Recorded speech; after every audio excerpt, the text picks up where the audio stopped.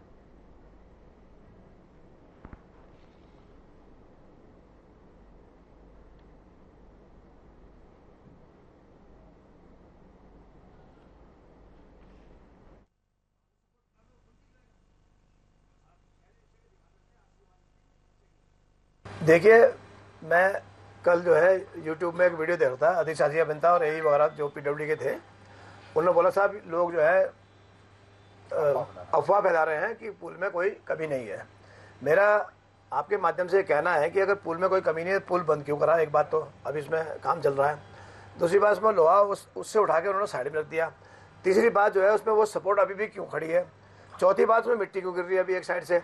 तो अधिशासी बेहता का बयान जो है वो बिल्कुल जो है एक तरह से जो है जैसे भारतीय जनता पार्टी का आदमी बयान देता ना, वो बयान दे रहा है वो। तो उनको इस बयान से बचना चाहिए और जो सच बात है, सही बात तो जनता के सामने रखनी चाहिए कि वास्तव में पुल में कमी है।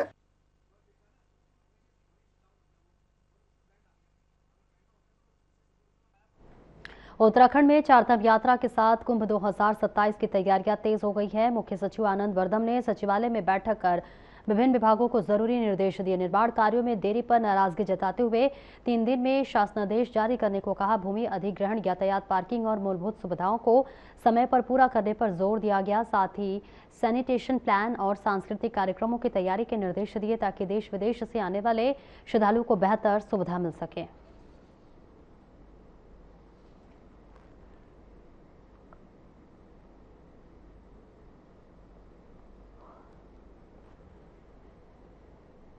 चारधाम यात्रा की व्यवस्थाओं को लेकर कांग्रेस के आरोपों पर बीजेपी ने कड़ा पलटवार किया है। बीजेपी प्रदेश प्रवक्ता बताते चले, जहां पर तमाम बातों का उन्होंने जिक्र किया। बीजेपी प्रदेश प्रवक्ता कुंवर जपेंद्र सिंह ने कहा कि कांग्रेस को हर साल चारधाम यात्रा में जाकर व्यवस्थाओं का जायजा लेना चाहिए, न कि राजधानी में बैठकर आलोचना करनी चाहिए। उन्होंने आरोप लगाया कि यात्रा सीजन में सरकार को बदनाम करना कांग्रेस की तुष्टीकरण राजनीति है। साथ ही कहा कि कांग्रेस सनातन पर सवाल उठाकर विकास विरोधी नैरेटिव बताती है।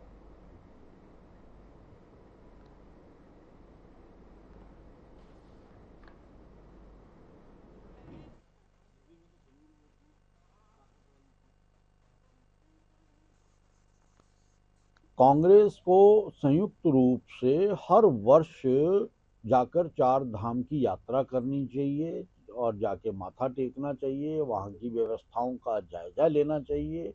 केवल और केवल राजधानी में बैठकर आप आलोचनाएं करते हैं, आप तुष्टीकरण की राजनीति को करते हैं, आप यात्रा सीजन में सरकार को और व्यवस्थाओं को बदनाम करने का काम करते हैं।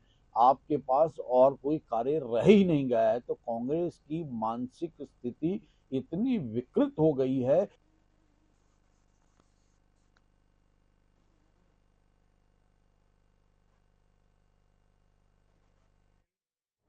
केदारनाथ धाम यात्रा 2026 इस वर्ष आस्था और उत्साह के साथ नए कीर्तिमान स्थापित करते नजर आ रही है। 22 अप्रैल को कपाट खुलने के बाद से ही देश विदेश से श्रद्धालुओं का भारी जनसैलाब उमड़ पड़ा है। यात्रा के पहले ही सप्ताह में बाबा केदारनाथ के दर्शन करने वाले श्रद्धालुओं की संख्या 2,07,452 तक पहुंच गई है। ये आंकड़ा न केवल श्रद्धालुओं की गहरी आस्था को दर्शाता है, बल्कि प्रशासन की बेहतर सुव्यवस्थित व्यवस्थाओं का भी प्रमाण माना जा रहा है।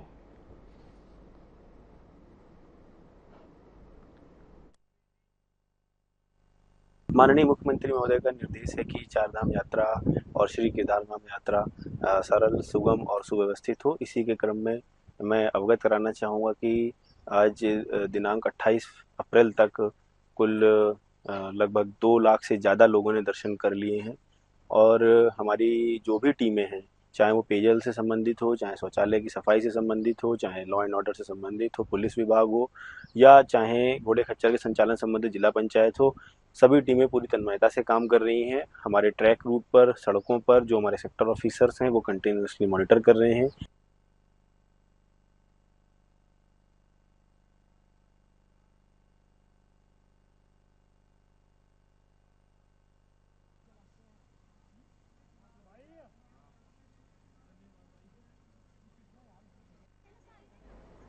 टिहरी की जिलाधिकारी नीतिका खंडेलवाल ने चंबा, कुंजापुरी और देवप्रयाग क्षेत्रों में हाल ही में हुए हादसे को लेकर संबंधित विभागों के साथ समीक्षा बैठक की। उन्होंने चंबा उत्तरकाशी सड़क के संवेदनशील स्थलों पर भूस्खलन उपचार कार्य तेज करने और इसके साथ ही जेसीबी मशीनों की तैनाती सुनिश्चित करने और उनकी सूची साझा करने के निर्देश दिए। लोक निर्माण विभाग के अधिशासी अभियंता जगदीश खाती ने चंबा नैल मार्ग पर पैरापेट लगाए जाने और क्रैश बैरियर लगाने की प्रस्तावित योजना की जानकारी दी।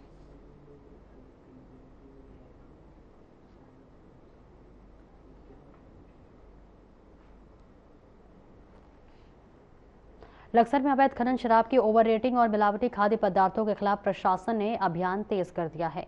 जिलाधिकारी के निर्देश पर एसडीएम अनिल शुक्ला ने शराब ठेकों, किराना दुकानों और खाद्य प्रतिष्ठानों पर छापेमारी की। जांच में एक अंग्रेजी शराब दुकान में ओवर रेटिंग और कई जगह रेट लिस्ट गायब मिली है। प्रशासन ने साफ किया है कि जनता को उचित दाम और शुद्ध सामग्री उपलब्ध कराना प्राथमिकता है।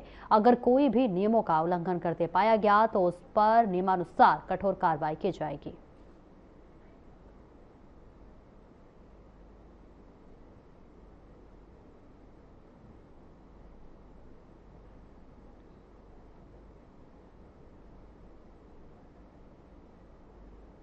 निर्देश दिए गए हैं कि क्षेत्र में माइनिंग की और जो है आबकारी की दुकान का, राशन कार्ड, गैस गोदाम, परिवार रजिस्टर की नकल, आयुष्मान कार्ड, वोटर कार्ड, सबकी जो है चेकिंग की जाए बराबर और इस पर जो है मॉनिटरिंग रखी जाए जिससे जनता को कोई कष्ट ना हो। उसी के क्रम में कोर्ट केस निपटाने के बाद यहाँ पर जो है आए हैं और यहाँ पर पहले से ही कुछ जो है सूचनाएं मिलती रही हैं कि ओवर रेटिंग करते हैं। उसी सिलसिले में यहाँ पर आए हैं।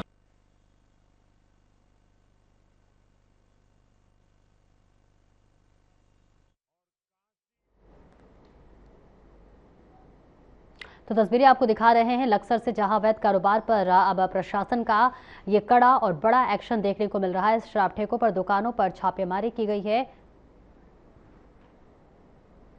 और आगे बढ़ेंगे। देहरादून नगर निगम की बोर्ड बैठक में शुरुआत से ही तीखा हंगामा देखने को मिला।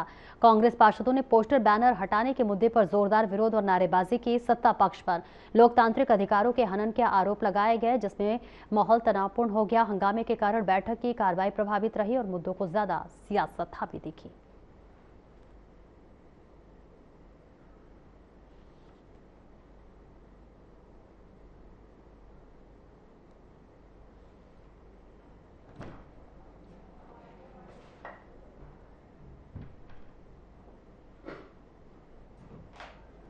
फिलहाल इस बुलेटिन में इतना ही। नमस्कार।